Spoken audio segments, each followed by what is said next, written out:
النبيين وسيد المرسلين أما بعد সম্মানিত আজকের এই আন্তর্জাতিক খতমে নবুয়ত মহাসম্মেলনের সম্মানিত সভাপতি হযরত উলামায়ে কেরাম এবং নবী প্রেমিক ও তৌহিদি জনতা, আজকে কাদিয়ানী সম্প্রদায় যারা আমাদের নবীজিকে, আমাদের নবী সর্বশ্রেষ্ঠ নবী, সর্বশেষ নবী, এটা তারা স্বীকার করে না, বরঞ্চ তাদের আকীদা ও বিশ্বাস হলো যে আমাদের সর্বশেষ প্রিয় নবী হযরত মুহাম্মদ সাল্লাল্লাহু আলাইহি ওয়াসাল্লামের পরে আরো নবী হতে পারে। সেই হিসাবে তারা গোলাম আহমদ কাদিয়ানী তাকে তারা নবী হিসাবে স্বীকৃতি দিয়ে গ্রহণ করে তারা কাফের বলে স্বীকৃত হয়ে গিয়েছে। কিন্তু আজকে আমাদের প্রাণের দাবি, যেমন আজকে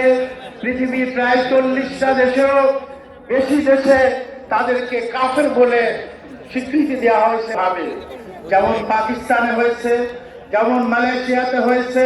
যেমন সৌদি আরবে হয়েছে, আরো পৃথিবীর বিভিন্ন দেশে তাদেরকে অমুসলিম বলে ঘোষণা দেওয়া হয়েছে। এটা এর জন্যই তারা তো কাফের, যেহেতু তারা আমাদের নবীর খতমে নবুয়তকে অস্বীকার করেছে, এটা সেই হিসাবে তারা তো কাফের হয়ে গেছে। কিন্তু সাধারণ মানুষ, যেহেতু তারা নিজেদেরকে আহমদিয়া মুসলিম সম্প্রদায় হিসাবে নিজেদেরকে তারা দাবি করে, ঘোষণা করে, প্রচার প্রসার করে, সাধারণ মুসলমান যারা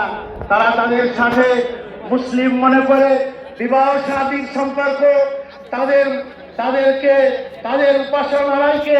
মসজিদ হিসাবে তারা স্বীকৃতি দিয়ে সেখানে নামাজ পড়ে এবং তারা সাধারণ মুসলমান তাদের ষড়যন্ত্রে পড়ে ঈমান হারা করছে। এই জন্য আমাদের প্রাণের দাবি হলো, আমাদের এই সংখ্যাগরিষ্ঠ 95% মুসলিম তাদেরকে রাষ্ট্রীয়ভাবে অমুসলিম স্বীকৃতি করে ঘোষণা দিয়ে সাধারণ মানুষের ঈমান এবং ইসলামকে করার দাবি নিয়ে আমরা আজকে এখানে একত্রিত হয়েছি। হযরত আল্লাহ নূর জামানাতে যেমন সেই মুসাল্লিমাতুল কাজ্জাব সেই নবীর নবুয়তের দাবি করেছিল,